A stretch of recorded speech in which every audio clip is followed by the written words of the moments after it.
محترم اوریدونکو، نن زه تاسو ته داسې وظیفه درکوم چې څومره اولیاء الله دي، څومره بزرګان دین دي، هغوی چې کم سم د الله پاک نه غوښتلي دي دا وظیفه یې کړې ده، الله پاک ورله هغه څیز ورکړی دی.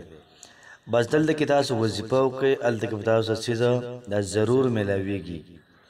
لیکن محترمو، دې سره سره موږ چې په خپل وظیفه کې اخلاص پیدا کوو، موږ په دې خپله وظیفه کې للهیت پیدا کوو، خاص د الله پاک د رضا لپاره وکړو، نو انشاءالله العزیز الله پاک به زموږ او ستاسو حاجات او مسایل د محترمو دا به حل کوي.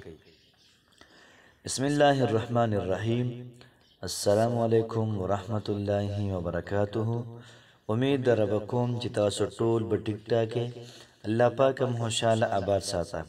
الله پاک دې زموږ او ستاسو ټولې مسلې دا ختم کړي. الله پاک دې زموږ او ستاسو ټول حاجات دا پوره کړي. نن چې کومه زموږ وظیفه ده، دا وظیفه د ډېرو علما کرامو مجربه وظیفه ده، او دغه رنګې د ډېرو صوفیه کرامو وظیفه ده. څومره چې اولیاء الله دي هغوی دا وظیفه کوي. د دې وظیفې په برکت باندې د الله پاک نه هر څه محترم هغوی غواړي. که د چا روزګار نه وي نو دا وظیفه وکړي، که د چا روزګار نه وي نو دا وظیفه دې وکړي، الله پاک بوله بهترین روزګار ورکړي. دغه رنګې د چا نوکري نه وي، د چا جاب نه وي، چاته دیاړي نه میلاویږي، نو هغوی دې دا وظیفه وکړي. انشاءالله العزیز الله پاک به ورته جاب او نوکري یا دغه رنګې دیاړي دا به ورته په ښه ځای کې ورکړي. دغه رنګې محترمو، نو چا که د رشتې مسله وي نو دا وظیفه دې وکړي، الله پاک بوله بهترین ځای کې رشته ورکړي.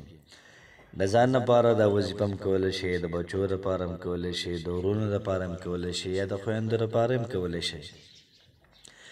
په داسې بهترین ځای کې به الله پاک ورله رشته ورکړي، د انسان به ورته حیرانه شي. دغه رنګ محترمو، د پرسکون ژوند حاصلولو دپاره تاسو دا وظیفه کول غواړئ چې زموږ په ژوند کې د سکون وي، زموږ په ژوند کې د امن وي، زموږ په ژوند کې د بالکل خوشحالي وي. نو دا وظیفه ستا لپاره ده.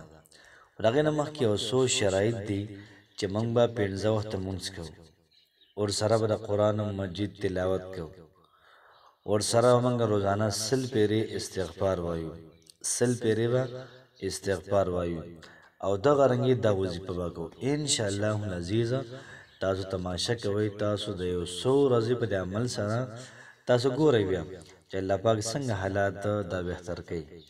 محترمو، نن چې کومه زموږ وظیفه ده دا د درېیمې کلمې وظیفه ده، او درېیمه کلمه چې کوم سړی روزانه 100 پیرې وایي، روزانه 100 پیرې وایي، نو دا سړی به الله پاک په داسې حالت کې مړ کړي چې دا سړی به د الله پاک ولی.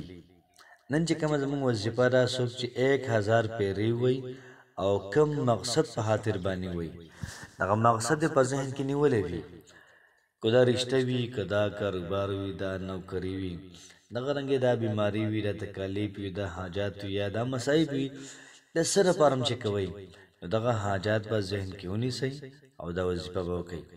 انشاءالله العزیز الله پاک به زموږ او ستاسو ټول حالات. زموږ وظیفه داسې شوه چې 3 پیرې به درود ابراهیمي، بیا به 1000 پیرې سبحان الله والحمد لله ولا اله الا الله والله اکبر ولا حول ولا قوة الا بالله العلی العظیم، یو پیرا درېیمه کلمه، ورپسې دویم پیرا، درېیم پیرا، څلورم پیرا، 1000 پیرې به درېیمه کلمه وي.